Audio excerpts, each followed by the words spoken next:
세상의 모든 지식 언더스탠딩. 네.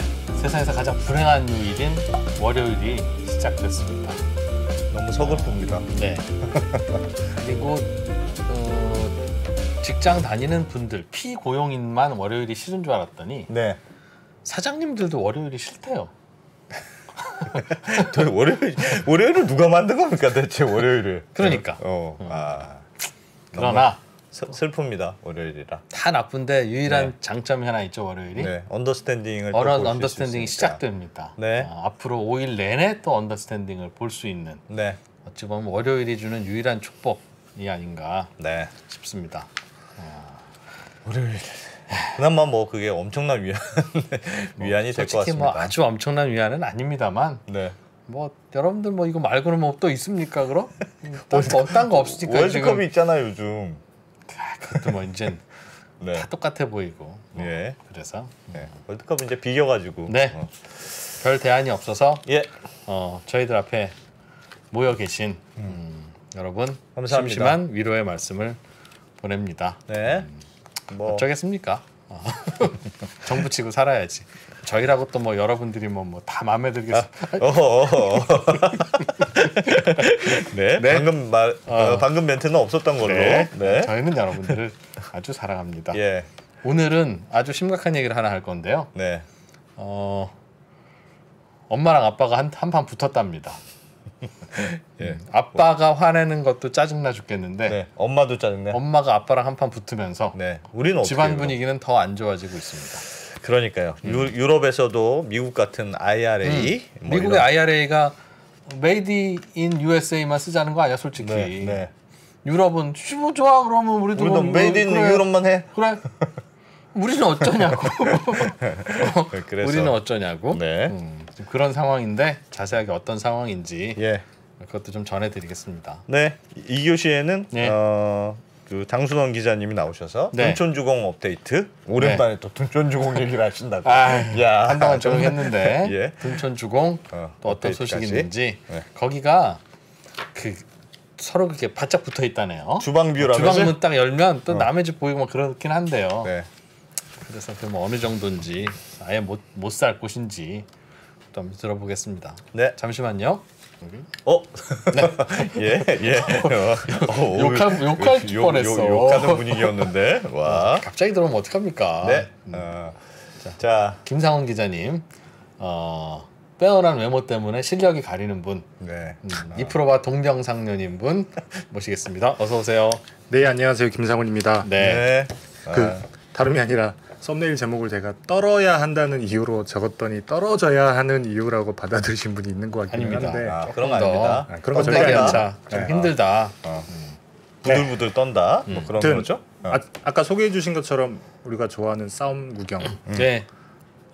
엊그제 그 프랑스 재무장관이 이런 얘기를 했습니다. 사진을 잠깐 띄워드리면 사진 좀 띄워주세요. 네. 이게 블룸버그 기사 헤드라인이거든요. 네. 프랑스가 미국이 중국식 산업 정책을 따라가고 있다고 비난했다라는 제목의 기사예요.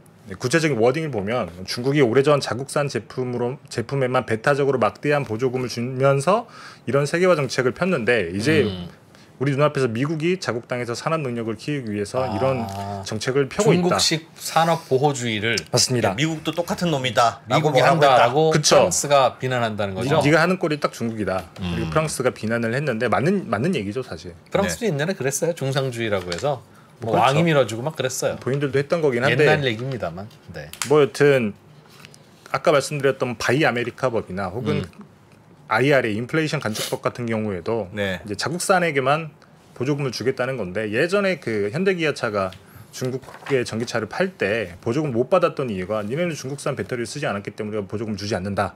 그거랑 똑같은 거거든요. 그래서 이게 얼핏 보면 싸움 구경 같은 걸 수 있는데 예. 그래서 우리나라에 전해진 외신 기사 내용도 뭐 한판 붙나 뭐 이런 내용이었어요. 예. 근데 이 발언을 조금 심각하게 받아들여야 되는 이유가 있다. 그래서 그냥 강 건너 불구경으로 끝나면 좋은데 근데 그게 아니라 우리도 큰일 나는 상황이 벌어질 가능성도 있는데 이런 걸 조금 준비를 해야 되고 왜 그런 건지 이런 내용들을 오늘 제가 전해드릴 겁니다. 네. 여튼 좋습니다. 네. 왜 갑자기? 그렇죠. 지금까지는 사실 이런 그 강경한 발언을 프랑스나 뭐 독일, EU에서 나왔던 적은 없어요. 지금까지는 그냥 외교적으로 해결하려고 했다. 딱 요 정도인 거죠. 그래서 지난 4일에 EU랑 미국이 만나서 처음으로 TFA라는 걸 했거든요. 예. IRA 개정을 하자라고 해서 그럼 일단 만나서 얘기를 해보자라고 해서 지난 4일이니까 11월 4일이잖아요. 그때는 미국이 전혀 양보할 생각이 없다. 이런 내용의 보도들이 많이 나왔습니다. 뭐 이때까지만 하더라도 중간 선거가 있었기 때문에 사실 미국 입장에서도 뭐 예. 양보하는 모습을 보이고 싶지도 않았을 테고 그래서 다음 달 5일에 두 번째 TFA가 열리는데 이걸 노리고 유럽이 강경 발언을 했다라는 분석도 있기는 해요. 왜요? 두 번째 회의가 뭐 중요합니까? 일단은 중간 선거 끝나고 난 다음에 이제 그 미국 입장에 바이든 정부 입장에서는 사실 조금 개정을 해줘도 되는 선거에서 선거가 끝이 났으니까 이럴 여지가 있을 만한 회의라는 거죠. 그래서 그 회의를 노리고 이렇게 조금 엄포를 놨다. 이렇게 분석하는 기사들이 있기는 한데 사실 저는 조금 다르게 생각하는 게 이번 발언을 조금 분기점으로 봐야 하는 이유가 있다라고 생각을 하는 게 사실 이게 생뚱맞게 좀 감정적으로 나온 발언은 아니라고 판단을 하기 때문인 건데 네. 이게 프랑스 재무장관이 독일 경제부 장관 여기도 똑같이 재무장관이죠. 예. 둘이 회담을 하고 난 뒤에 똑같이 기자회견을 하면서 나온 발언이에요. 독일이랑 프랑스는 사실 유럽 제조업의 핵이잖아요. 예. 그리고 EU를 이끄는 쌍두마차기도 하지만 항상 둘이 싸워요. EU 안에서는. 예. 그래서 사실 서로 이렇게 뭐랄까 의견을 일치하는 부분들이 사실 별로 없는데 이 문제만큼은 독일과 프랑스가 서로 힘을 합하기로 했다. 미국을 비난하는 것은 그렇죠. 덫으로 반미국에 둘이 합쳤다. 맞습니다. 네. 그리고 사실 그 기사 헤드라인 제목은 프랑스가 미국을 비난한다라고 나왔지만 훨씬 더 중요한 건 이 워딩 안에 있어요. 이게 맞불을 놓겠다라고 하는 건데 네. 뭐 사실 맞불 얘기는 뭐 지금까지 안 나왔던 건 아니에요. 맞불 지금까지 나왔던 내용은 뭐냐면 일단 네. WTO에 제소를 하고 미국산 제품에 보복 관세를 부과하겠다. 근데 이거는 사실 가능성이 낮은 게 일단은 미국과 유럽이 지금 중국을 배제하는 글로벌 공급망 이걸 새로 만들고 있잖아요. 그리고 또 하나는 우크라이나 전쟁에서 서로 공조를 하고 있는데 이게 WTO 가서 뭐 싸우는 게 말이 되지도 않을 뿐더러 사실 그리고 WTO 가져간다고 하더라도 사실 별 큰 의미가 없어요. 지금 예. WTO가 사실상 거의 무력화돼 있기 때문에 재판이 못 열린다면서요? 맞습니다. 그리고 사실 WTO는 미국이 꽉 잡고 있어요. 그래서 거기서 뭔가 되지도 않을 뿐더러 그래서 예를 들면 트럼프 때 미국이랑 EU가 굉장히 크게 많이 싸웠던 것 중에 하나가 트럼프가 안보를 이유로 철광이랑 알루미늄에 25%라고 하는 고유의 관세를 뗄 때 한국은 쿼터 제로에서 살짝 빼주긴 했지만 유럽은 그대로 그 관세를 때려 맞았거든요. 네. 그래서 보복 관세를 매겼던 적이 있어요. 그래서 그때 되게 미국이랑 EU랑 사이가 좋지 않았었는데 지금 조금 상황이 많이 달라졌다는 거죠. 그래서 사실 이 보복 관세라고 하는 거는 현실성이 굉장히 많이 떨어집니다. 그래서 이번에 나온 게 유럽산 우선 구매법. 이름도 바이 아메리카 액트랑 똑같아요. 거의 비슷하네요. 바이 유로피언 액트.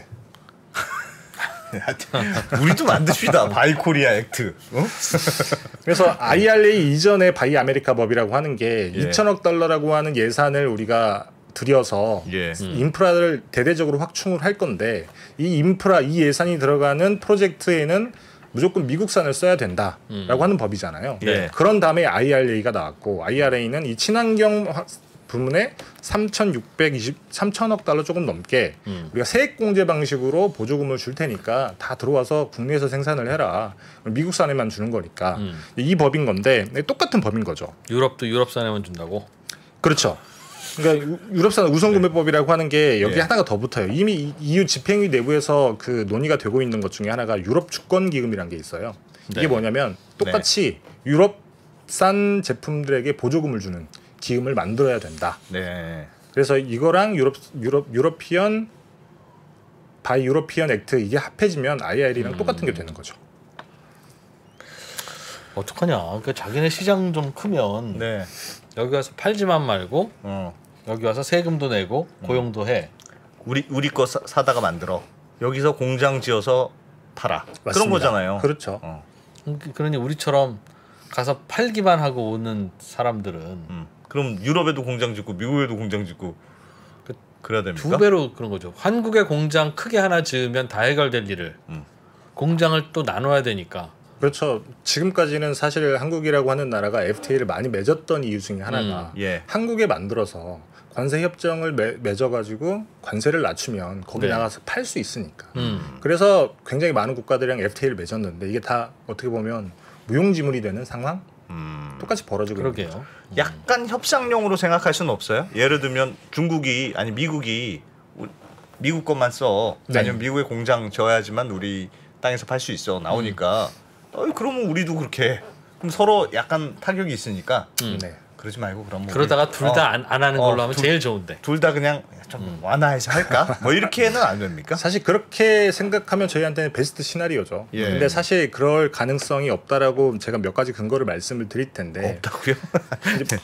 프랑스나 독일이 어떻게 보면 지금까지는 굉장히 점잖게 문제 제기를 했죠. 그냥 외교적으로만 해결을 하기 위해서 점잖게 문제 제기를 했는데 예. 그랬더니 이제 가시적인 피해들이 나오더라는 거예요. 무슨 피해를 보고 있어요? 첫 번째가 뭐냐면 지난 9월에 월스트리트저널이 뭐 보도했던 내용이긴 한데 테슬라가 독일에 기가 팩토리를 만들었잖아요. 올해 3월에 그게 기공식을 했죠. 예. 그래서 그때 머스크가 가서 막 춤도 추고 그랬던 기사를 제가 네. 봤는데 예. 그래서 원래 이 기가 팩토리에 이제 그 배터리 공장 이것도 계획을 해놔서 붙일 생각이었어요. 예. 붙일 생각이었는데 월스트리트저널에서 했던 얘기가 뭐냐면 이 IRA 법안이 통과가 되면서 거기에 있던 시설들을 다 미국에 있는 공장으로 돌렸다. 아. 근데 유럽 입장에서는 원래 들어와야 되는 공장인데 저쪽으로 간 거죠. 예. 근데 이건 뭐 간접적인 피해라고 할 수 있는데 스웨덴 전기차 배터리 업체 노스볼트라는 데가 있어요. 예. 이거는 뭐 시장 점유율이 미미해서 우리는 잘 모르고 있기도 하지만 독일 BMW나 폭스바겐 그다음에 볼보 이런 애들이 투자도 했고 실제로 배터리 공급 계약도 맺어서 유럽에서 얘는 키워야 된다라고 하는 그 배터리 스타트업이라고 이해하시면 될 텐데 예.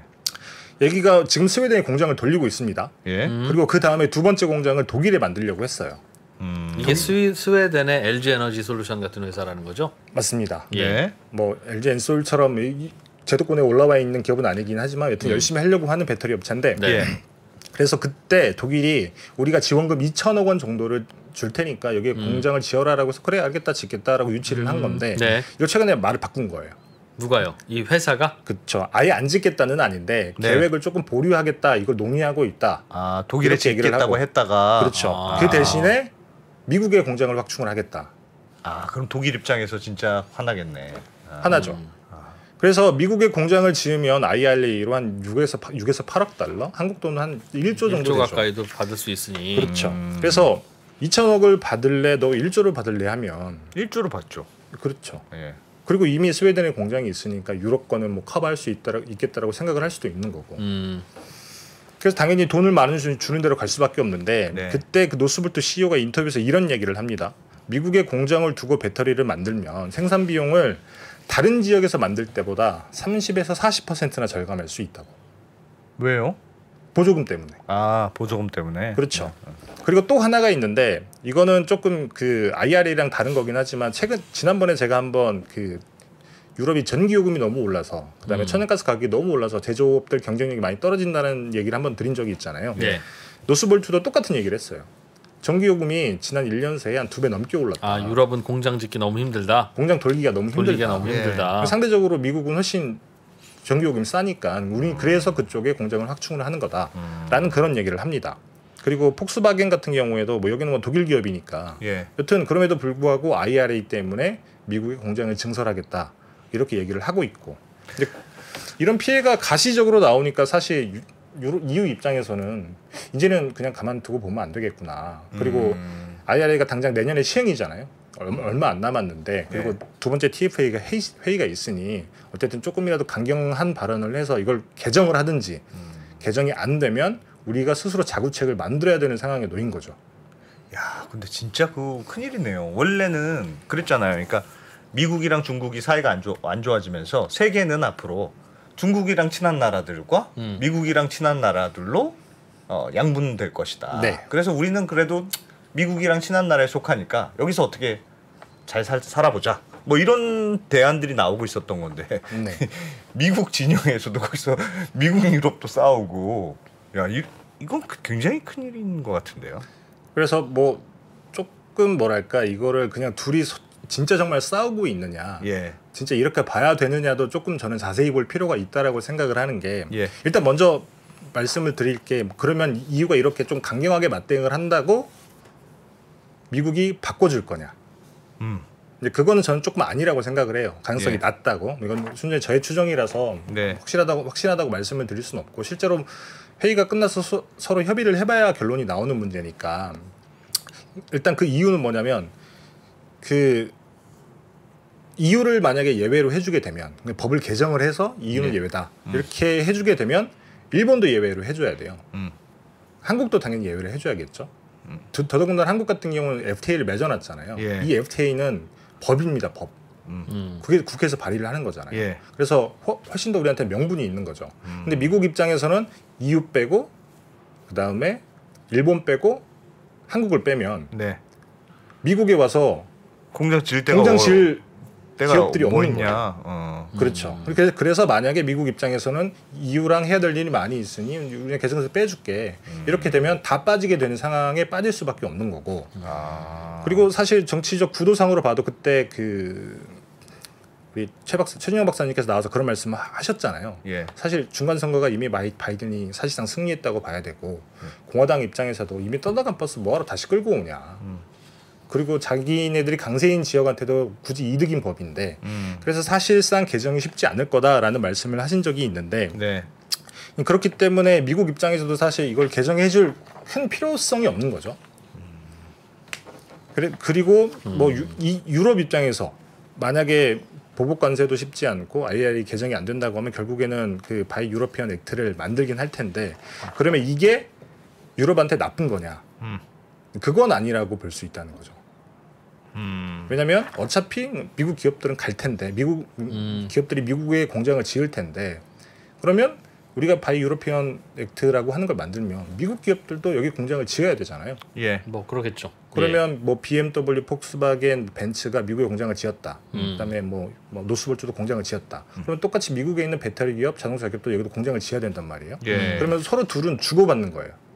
아 미국하고 그렇죠. 유럽은 그런 맞습니다. 시장이 가능하다. 맞습니다. 아. 그리고 어떻게 보면 사실 EU 입장에서는 이 전기차라고 하는 분야, 친환경 산업 분야에 대해서 본인들도 중국이나 다른 나라들을 배제하고 싶은 욕구가 충분히 있어요. 근데 예. 다만 미국처럼 대놓고 그걸 못했던 거죠. 예. 근데 그래서 계속 뒤쳐져서 뭐 배터리 공급망을 만드네, 뭐 하네 이런 것도 굉장히 많이 하고 있는데, 근데 울고 싶은 애 미국이 뺨을 쳐준 격이라고 얘기를 할까요?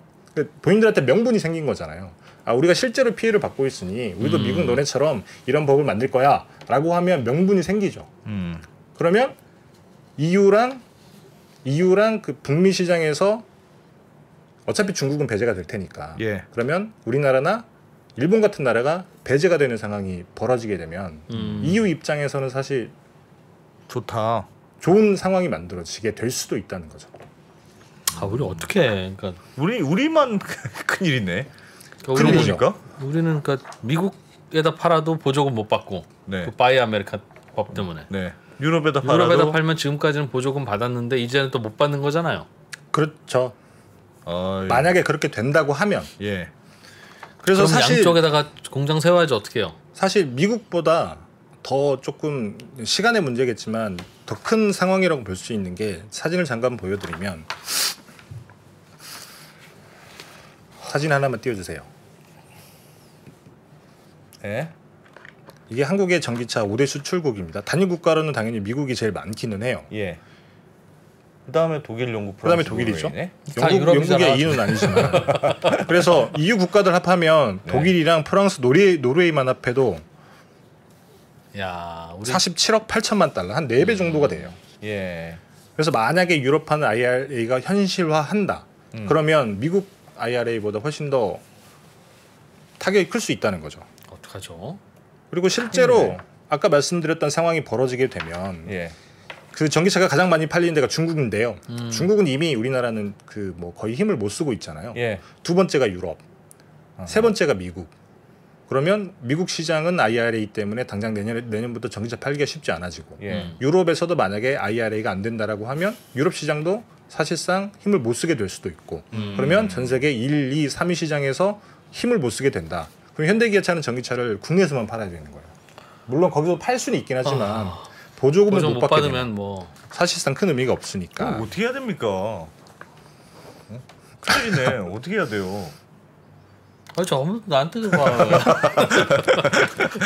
사실 만약에 진짜 정말 이렇게 된다고 하면 방법이 없는 게 지금 당장에는 제가 현대기차에 물어봤더니 기아차는 유럽에 전기차 공장이 없다고 해요. 네. 그럼 그나마 지우면 돼. 기아는. 뭐 기아는 있어. 기아는 지으면 되겠죠. 근데 예. 짓는데 시간이 되게 오래 걸리잖아요. 예. 현대차는 체코에 공장이 있습니다. 전기차. 근데 거기서 코나만 만들어요. 지금 잘 팔리고 있는 뭐 아이오닉 5나 예. EV6는 다 한국에서 만들어서 배로 실어 보낸다는 나른다는 거죠. 네. 근데 그렇게 되면 이 상황이라고 하면 만약에 IRA가 유럽판 IRA가 나온다. 그러면 다 보조금 못 받게 되는 거고 공장 지어서 돌릴 때까지는 그 상황이 계속된다는 거죠.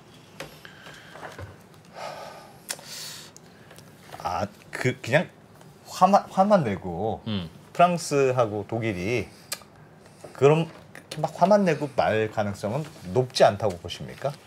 뭐 그러니까 유럽판 IRA까지 실제로 가진 않고 그냥 위험만 좀 하다가 네 그렇게 우리를 하면 큰일 난다 이렇게 화만 내고 끝낼 수는 사실 그게 저희한테 베스트 시나리오고 네. 화만 내고 끝나는 게 아니라 화를 내고 그 화를 어쨌든 미국이 감당을 해야 되잖아요. 예. 그러면 개정하자.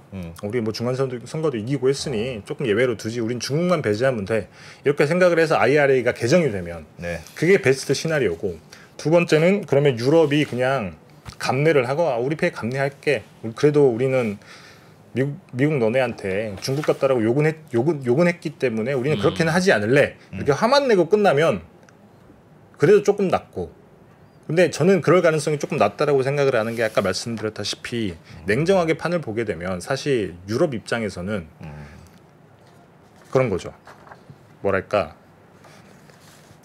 본인들이 조금 뒤처졌던 산업에서 네. 다시 한번 그 공급망을 제대로 구축하면서 한 단계 더 올라설 수 있는 상황인 건데 더더군다나 명분까지 만들어줬는데 미국이 굳이 이런 황금 같은 기회를 놓칠까? 그런 생각은 드는 거죠. 그 김상훈 기자님 산업부 분들 잘 아시잖아요. 네. 산업부 분들은 뭐랍니까? 이 상황에 대해서. 우리나라 정부의 입장은 뭡니까? 일단 지금은 그 보통 산업부는 현재 상무관들이 파견돼 있거든요. 예. 상무관들이 그냥 동향 보고만 하는 수준이라고는 해요. 왜냐하면 네. 거기에서 이제 막 워딩이 나온 거의 초기 단계니까.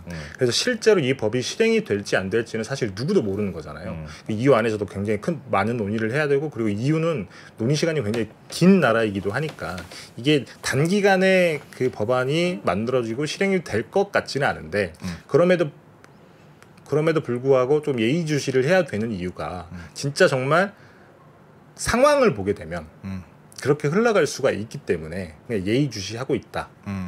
이 정도? 예의주시만 하면 안 되죠. 근데 뭐 방법이 없잖아요, 사실.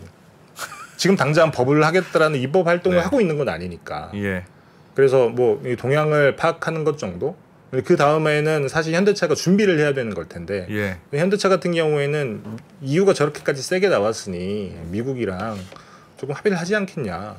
둘이서 해야 될 게 그렇게 많이 있는데 그걸 무시하고 그냥 미국이 유럽을 무시하기는 쉽지 않을 거다. 이렇게 판단을 하고 있다라고는 하더라고요. 오히려 유럽이 맞불 해주는 게 나은 결과다 우리 입장에서는. 맞불해서 개정이 된다고 하면 우리한테는 좋은 거죠. 좋은 거고. 왜냐하면 어찌 됐든지 간에 EU가 우리나라보다 훨씬 더 협상력이 크니까. 예. 네. 그래서 만약에 EU가 법이 개정이 돼서 예외로 들어갔다. 만들어내면 그건 화이팅이고. 그러면 저희한테는 우리 명분이 충분히 있으니까. 예. 미국이랑 EU는 FTA를 맺지 않았거든요. 그러니까 조약상으로는 지금도 서로 이렇게 관세 장벽이 굉장히 높은 상태인 거예요. 예. 근데 한국은 미국이랑 FTA를 맺었기 때문에 이게 내국민 대우라는 게 있잖아요. 이게 법적으로 우리를 그렇게 대우를 해줘야 되는 물론 지금은 미국이 무시를 하고 있지만 근데 만약에 EU를 예외로 줬다. 그럼 당연히 우리도 예외에 들어가야 되는 거죠. 이제 그런 상황이 만들어지면 한국으로서는 베스트 시나리오. 그래서 현대차 입장에서는 사실 EU가 그렇게 조금 세게 나가서 이 법을 바꿔줬으면 하는 그런 바람이 있을 거라고 생각이 들어요. 근데 다만 과연 그럴까? 그렇게 되면 좋기는 한데 상황을 보고 좀 냉정하게 판을 보아하면 사실 EU 입장에서는 울고 있는데 뺨 때려준 거 아닌가? 울고 싶은데 그런 상황으로 해석을 할 수도 있다는 거죠. 물론 진짜 정말 그런 일이 벌어지지 않는 게 가장 최고의 시나리오이긴 합니다. 그래서 미국이 중국 같은 짓을 하고 있다고 유럽이 뭐라고 한다. 네, 하는 거죠. 처음에 나왔듯이. 맞습니다. 근데 다만 제가 보기에 가능성은 그렇게 욕을 하고 있지만 결국에 유럽도 똑같이 갈 게 아니냐라고 추정을 하고 있다는 거죠. 근데 난 이런 거 볼 때마다 요즘 WTO는 뭐 하는지 모르겠어요. WTO는 유명무실. 왜 유명무실해졌습니까? WTO가. WTO는 원래 이런 국제적 분쟁이 있을 때 야 그래도 국제 질서라는 게 있지. 니들 마음대로 힘 있다고 마음대로 하면 안 된다. 그런 걸 해줘야 되는 거 아닙니까? 유엔과 달리 대부분의 국제기구는 네. 이 분담금이라고 하죠. 예. 분담금을 내는 만큼 제가 그 의결권이라고 하나요? 정확히 의결권이라기보다는 어찌됐든 의사결정의 비중을 그만큼 나눠 갔는데 사실 대부분의 그 뭐랄까 그런 국제기구에서 돈을 제일 많이 내는 곳은 사실 미국입니다. 네. 근데 미국이 전혀 다른 방향으로 가고 있으면 그 국제기구는 사실 미국을 따라갈 수밖에 없는 거예요. 물론 그러니까요. 모든 면에서 그렇지는 않지만 네. 그래서 미국이 그만큼 돈을 뿌려놨으니 다 그렇게 갈 수밖에 없는 거죠. 그 세부적으로는 답답하네. 거기서 재판을 하려면 무슨 재판관 하나를 새로 넣어야 되는데 맞습니다. 그 새로 넣으려면 미국을 비롯한 주요국의 동의가 필요한데 미국이 전화 안 받고 있대요. 그게 됐어. 그게 한참 전 이야기인데 지금도 그러고 있다고 하니 예. 그러니까 방법이 없는 거죠. 재판관 구성이 안 돼서 재판이 안 벌어지니 아예. 뭐 제소를 해도 의미가 없는 뭐 거죠. 아무 의미도 없고. 그렇게 했던 미국도 그렇게 했던 이유는 뭐 니들은 있어봐야 뭐하냐? 중국 다 저러고 있는데 아무것도 못하고 뭐 그럴 거면 뭐 그냥 문 닫어. 문 안 닫어? 사실상 닫게 해줄게. 뭐 이제 이렇게 해버린 거죠. 예. 사실 WTO라는 게 저희처럼 약소국인 나라한테는 어떻게 보면 구명줄 같은 거였는데 물론 예. 굉장히 사후적이어서 이것도 실제로도 그렇게 큰 효과는 없다라는 얘기가 예전부터 많이 있었습니다. 근데 그게 아예 사라졌으니 한국 입장에서는 사실 이런 일이 벌어질 때마다 뭐 고래 싸움을 새우등 터지는 꼴을 항상 당하게 될 수밖에 없는 거죠. 이렇게 문제가 되면 우리나라는 이렇게 된 이상 세계 경영을 해야 된다. 예전에 외환위기 직전에 대우가 하던 네. 폴란드에 자동차 공장 짓고 아프리카에 옷 공장 만들고 했던 것들을 네. 이제는 해야 된다. 밖에 더 있겠어요, 그죠? 네. 그렇죠. 근데 사실 한국 입장에서는 한국 기업이 한국에 투자를 하면 일자리도 생기고 뭣도 하는데 이제 나가게 되면 누군가는 그걸 채워줘야 되잖아요. 예. 그러면 바깥에서 들어와야 되는데 뭐 이거는 너무 많이 번질 수 있겠지만 사실 한국이 기업을 하기에 좋은 환경은 아니라서 그렇기 때문에 바깥에서 그러니까 외국인 투자가 많이 들어오질 않아요. 예. 당연하죠. 이제 우리가 그렇게 나가기만 되면 나가야 되고. 나가기만 나가고 들어오지 들어오는 건 않으면 없고. 우리 일자리가 계속 사라지게 되는. 그래서 우리도 이젠 일자리 찾아서 우리도 출국을 해야 된다. 우리도 같이 그럼요. 공장이랑 같이. 그럼요. 김상원 기자도 더 이상 이제 한국에서 기자 노릇 못 한다. 아니 수요가 없는데. 월스트리트 저널로 가야 된다. 유럽이나 미국이나 어디 뭐 또 아시아로 가든 가야 되고. 예. 좀 언제까지 우리가 우리나라에서 오붓하게 공장 짓고 세계로 다 수출하고 그냥 우리끼리 일자리 만들고 폴란드에서 또 사간대 그러면 우리가 좋고 이런 호세월이 네. 우리가 모자랬다고 계속 이어지겠습니까? 솔직히 말하면. 그럼 일단 저희 언더스탠딩부터 베트남에 진출을 한번 해볼까요? 그러니까 이제 여러 나라에 진출해서 그 나라에서 장사하고 사업하고 네, 사람 네. 고용하고 공장 짓고 하는 개념이 필요하다. 그러려면 우리 머릿속에도 이제는 국제- 국제화 국제- 감각 그리고 우리나라 사정보다는 다른 나라 사정에 더 익숙하고 그 나라 국민들의 상황, 네. 감정 다 이해할 수 있어야 되고 이제 그렇게 바뀐다는 거 아니겠습니까? 네. 그래서 저희가 이런 거 자꾸 찍는 이유가 세계화를 위해서. 하나하나 이해할 수밖에 없어요. 이제 안 됩니다. 야, 세계화 오랜만에 이제는 듣는다. 우리가 중국 가서 돈벌이 해야 됩니다. 네. 한 반의 졸업생 중에 반 이상은 중국 가서 취업해야 돼요. 나머지는 아시아 가고 미국 가고 유럽 가고 우리 무슨 동창회를 한반도에서 합니까? 못합니다 인력 이제. 수출밖에 이제 남은 게 없구나. 네. 근데 그렇게라도 먹고 살아야지. 네. 언제부터 우리나라가 한반도에 5천만 인구밖에 없는 나라가 전 세계를 상대로 물건 팔아서 예. 이렇게 영국도 만만하고 프랑스도 만만하고 독일과 멱살 잡고 네. 일본은 한참 내리까는 이런 시대가 도대체 언제까지 계속될 거냐고 생각하느냐. 우리는 이걸 오래 즐길 수 없다. 어떻습니까? 답변하세요. 약간 불안하게 쳐다보고 있었어. 어떻게 마무리가 될 것인가. 네. 세계로 나가자. 세계로 나가자. 공감합니다. 그래야 합니다. 어려운 시절 시작되는 겁니다. 근데 진짜 큰일이네요. 이게 진짜 그 아름다운 시절이 끝나가고 시장이 막 다 분절되는 느낌이어서 우리 같이 수출 먹고 사는 나라는 그렇죠. 진짜 앞으로 쉽지 않겠다는 생각이 사실 드네요. 이윤화 되니까 미국한테 맞불러서 우리도 그러면 우리 것만 쓰도록 할게라고 하는 게 되지. 한국이 그런 거 했다가 그래 그러면 한국 시장 안 팔지 뭐 이렇게 네. 돼버리니까. 내수 시장이 있어야 돼. 그래서 진짜로 맞습니다. 내수 시장이 없어서는 인구가 늘어야 됩니다. 인구가. 그게 좀 맘대로 안 되니까 가야 된다는 얘기인데 우리도 미국이 돼야 됩니다 이런 얘기랑 뭐가 다릅니까? 조금이라도 늘려야지. 미국 정도는 안 되더라도. 세계가 내수 시장이라고 생각하고 우리가 네. 나가야 됩니다. 아이고 참 쉽지 않은 얘기네요 이거. 네. 그래서 미국과 유럽이 이런 이유로 한판 유럽 싸우고 붙었다. 있다. 자칫하면 코리아는 중간에서 제일 힘들게 생겼다. 알겠습니다. 언더스탠딩도 조만간 내년부터는 영어 방송 합시다. 네. 뭐 우리가 나가야 되니까. 알겠습니다. 그리고 진짜 능력 좀 있는 분들이 나가 주셔야 돼요. 뭐 우리 젊은이들한테 뭐 어른들이 해줄 수 있는 방법은 네. 밖에 나가서 일할 수 있는 사람들은 밖으로 나가야지. 언제까지 여기서 한국에서 여의도에 스튜디오 차려놓고 언더스탠딩 하고 이게 우리가 이러면 안 됩니다. 알겠습니다. 멕시코로 나가고 스페인으로 나가고 네. 미국에서 3프로 TV 만들고 이 자리는 다른 분들에게 일자리를 만들어줘야지. 알겠습니다. 네. 자, 김사훈 기자님. 아시겠죠? 네. 알겠습니다. 네. 고맙습니다. 고맙습니다. 네, 감사합니다. 달라진 중국, 달라질 중국. 중국이 기침을 하면 한국은 독감에 걸린다. 최근 중국은 지난 10년보다 더 빠르게 변하고 있습니다. 이런 변화를 주도하고 있는 중국 정부. 그들의 계획을 우리는 얼마나 알고 있을까요? 중국의 정책을 제대로 이해하기 위해 만든 언더스탠딩 특강 시리즈 달라진 중국, 달라질 중국. 중국 전문가 이철 박사의 강연으로 만나보시죠. 지금 바로 영상 아래 링크를 확인하세요.